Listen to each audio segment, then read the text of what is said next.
Gara-gara Jokowi, Mulyono, Anies gagal.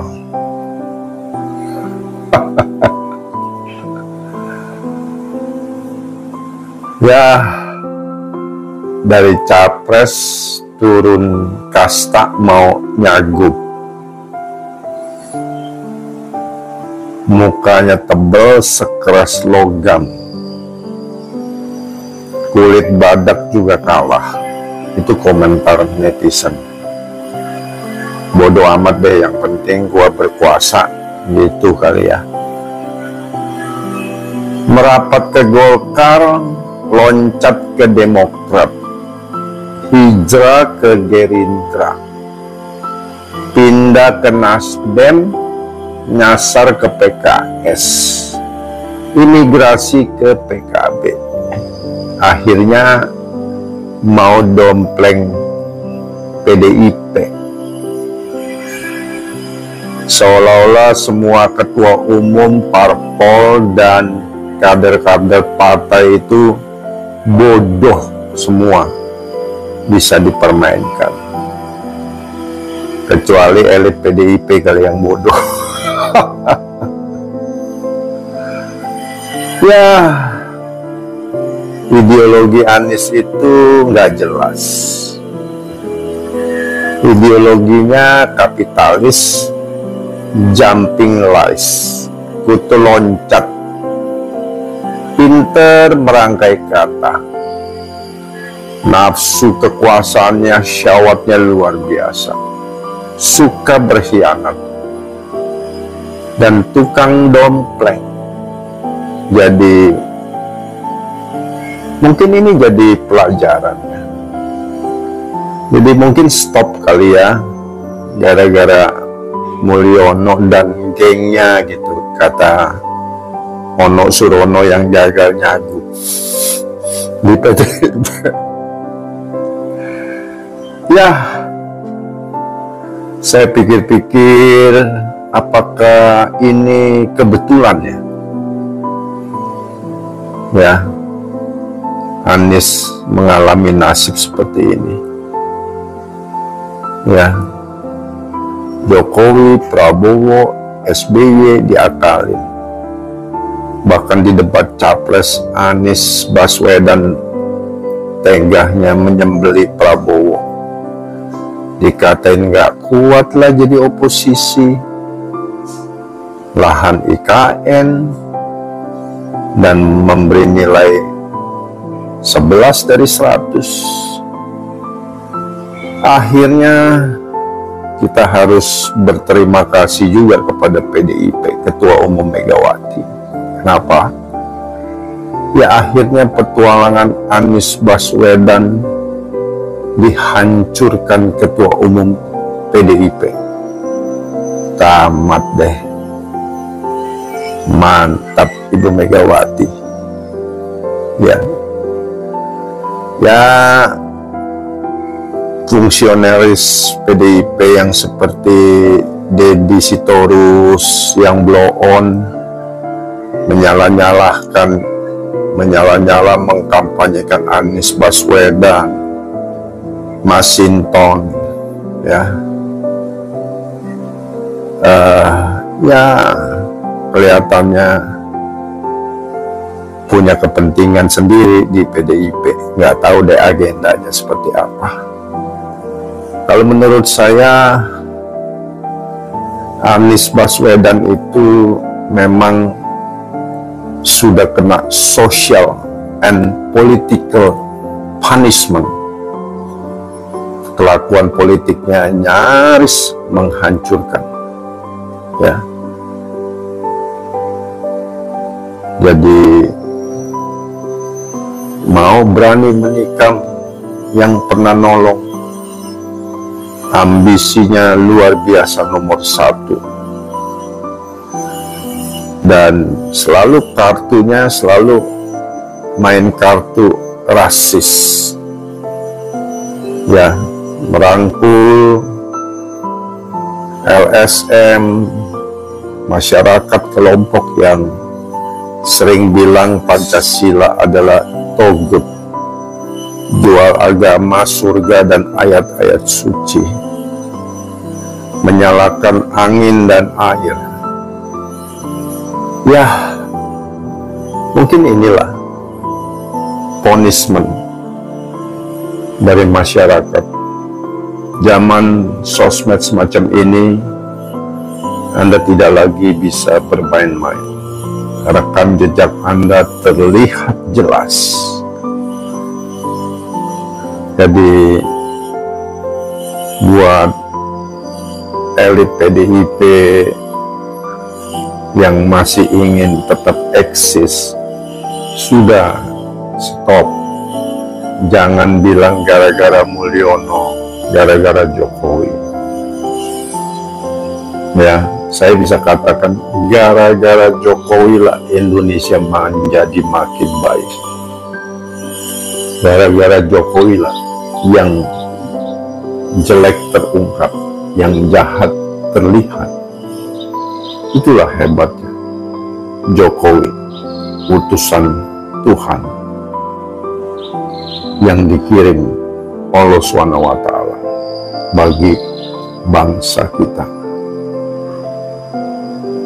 Alhamdulillah. Ya, berita baiknya bahwa Anies Baswedan akan membuat partai. Nah, saya suka itu.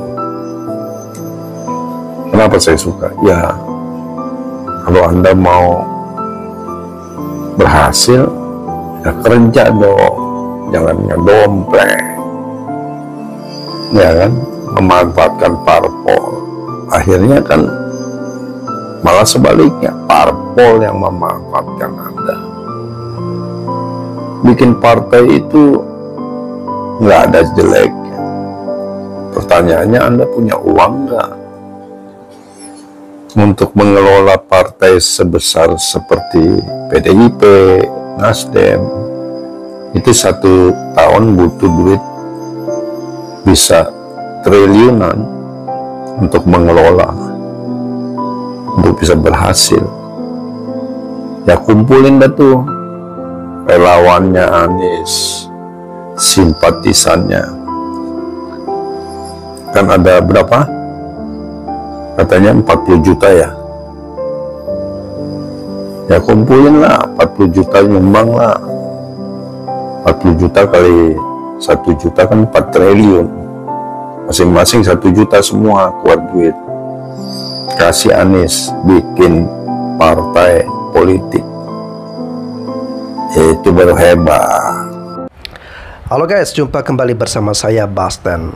Oke, tadi kita udah sama-sama menyimak apa yang disampaikan oleh Bapak berkepala pelontos ini, ya, kepala botak.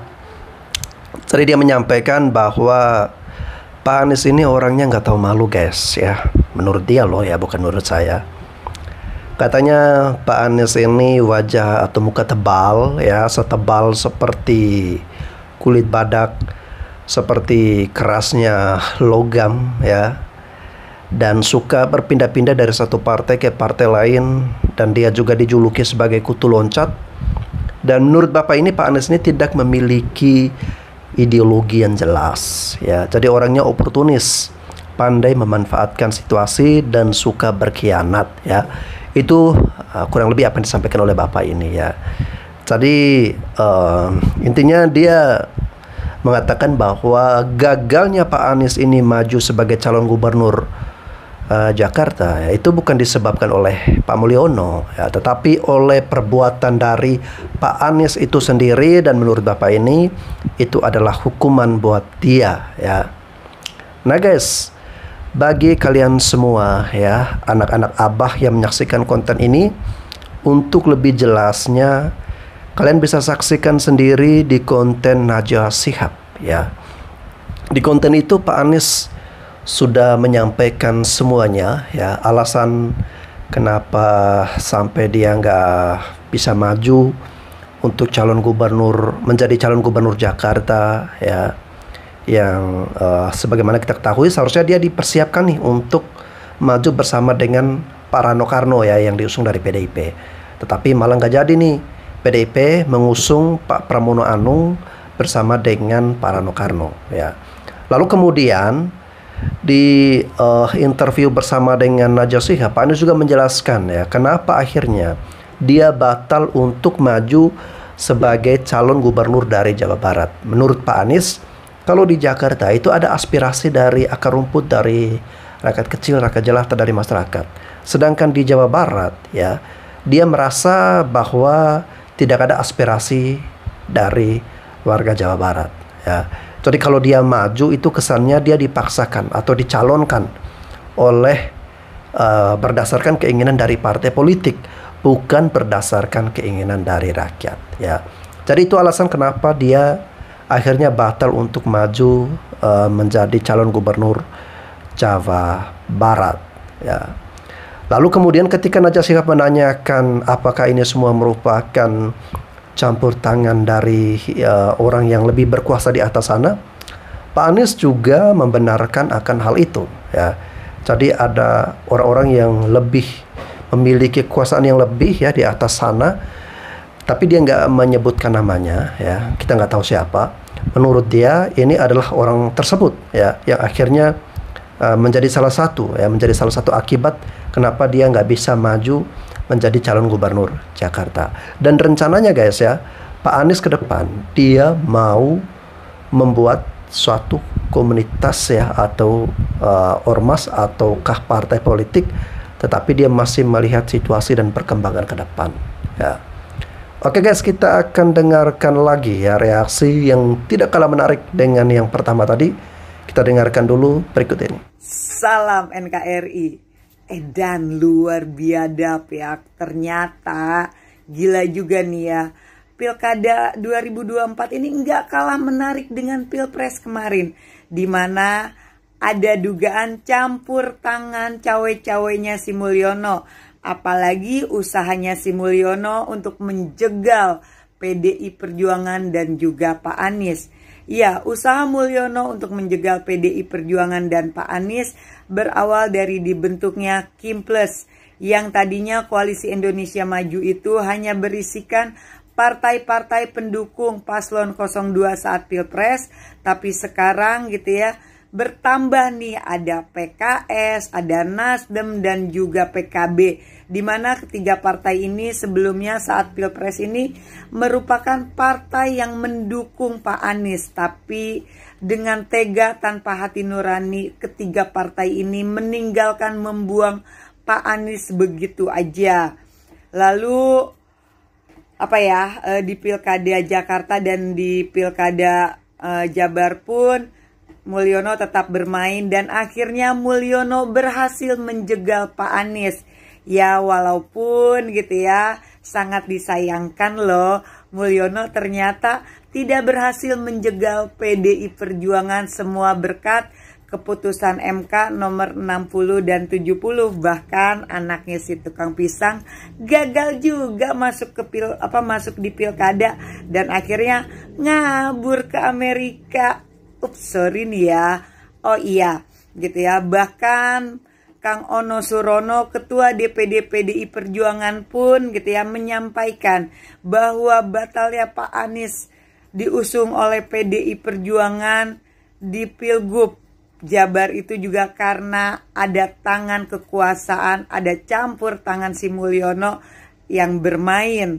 Nah, kira-kira nih ya gue mau tahu bagaimana dengan pendukung anak Abah, pendukung Pak Anies, ketika kalian sudah tahu bahwa betapa busuknya si Mulyono dalam usaha menjegal Pak Anies dan berhasil. Apakah kalian masih mau memberikan dukungan di pilkada nanti kepada boneka-bonekanya si Mulyono? Kalau gue sih ya begini, sebagai Ahoker, ketika gue tahu loh ya bahwa ternyata yang menjebloskan Pak Ahok di 2017 harus kuliah di Makobrimob, ternyata semua itu pun ulahnya si Mulyono, maka gua sebagai bentuk kecintaan gua, kesetiaan gua kepada Pak Ahok akan melawan si Mulyono. Salah satu perlawanan gua adalah dengan tidak memberi dukungan di pilkada nanti kepada ya orang-orang atau boneka-bonekanya Mulyono. Gue tidak akan mendukung ya boneka-boneka Mulyono di pilkada, baik dari partainya maupun dari secara orang-orang personalnya. Nah, gue sih berharap ya pendukung-pendukungnya anak Abah, Pak Anies juga bisa menunjukkanlah kecintaannya kepada Pak Anies dengan tidak memberi dukungan kepada boneka-boneka si Mulyono dan juga kepada calon-calon yang diusung oleh ketiga partai yang dengan tega meninggalkan Pak Anies. Ayo tunjukkanlah sampai sejauh mana kecintaan kalian kepada Pak Anies. Oh iya, gue pun ingin mengingatkan, hati-hati. Saat ini Mulyono sedang memainkan strategi divide et impera, yaitu politik adu domba dengan memecah belah PDI Perjuangan dan pendukungnya Pak Anies. Iya, si Mulyono lagi berusaha mengadu domba antara PDI Perjuangan dengan pendukungnya Pak Anies karena Mulyono sadar jika PDI Perjuangan dan pendukungnya Pak Anies bersatu, maka selesai sudah riwayatnya si Mulyono membangun dinasti politik. Gua mengajak ya dengan kerendahan hati gua kepada pendukungnya Pak Anies, ayo kita sama-sama menghancurkan melawan Mulyono. Karena pada saat ini musuh kita sama, yaitu si Mulyono. Jegal lawan Mulyono. Kalau bisa kita harus mampu memakzulkan si Mulyono juga. Ingat, jangan memberikan suara atau dukungan kepada boneka-boneka Mulyono dan juga kepada calon-calon yang diusung oleh ketiga partai Nasdem, PKS, dan PKB yang tanpa hati nurani sudah membuang Pak Anies begitu aja. Kalau gua contoh di Jakarta tidak akan memberikan suaranya kepada RK. Sampai sini mudah-mudahan pendukungnya anak Abah paham ya. Oke, salam NKRI. Wow, Mbak Novi guys ya, yang dulu adalah pendukung garis kerasnya Pak Jokowi, sampai melabrak Rocky Gerung di kantor polisi, kini harus berbalik menyerang Pak Jokowi yang dia sebut dengan nama Pak Mulyono, dan sampai mengajak atau menghasut untuk memaksulkan Pak Jokowi. Nah, mohon maaf nih ya, kalau boleh saya berstatement, kalau boleh saya mereaksi atau berpendapat ya, tanpa mengurangi rasa hormat saya kepada teman-teman yang di sini yang mungkin kontra dengan Pak Jokowi, ya silakan ya. Itu kalian punya hak juga ya untuk mau pro atau kontra, itu kalian punya hak ya. Namun jika ajakannya adalah untuk memaksulkan, untuk menurunkan secara paksa Pak Jokowi, saya secara pribadi kurang sepakat ya, kurang setuju, karena menurut saya ini malah nggak bagus untuk bangsa dan negara kita ya, bisa menimbulkan kekacauan nih kalau stabilitas politik kita udah sampai segitunya ya. Jadi ini kan tinggal menunggu beberapa waktu lagi, beberapa hari lagi ya, Pak Jokowi akan turun dari jabatannya ya, tanpa perlu harus memaksulkan, tanpa perlu harus ada teriakan-teriakan people power, tanpa harus berdemo dengan jumlah massa yang sangat banyak ya. Pak Jokowi akan turun guys ya, sesuai dengan aturan, sesuai dengan konstitusi yang berlaku. Biarkanlah Pak Jokowi turun dengan terhormat ya. Jangan sampai kita malah melakukan aksi-aksi seperti memaksulkan dan sebagainya, yang justru menurut saya itu juga kita tidak menghormati atau melanggar konstitusi ya.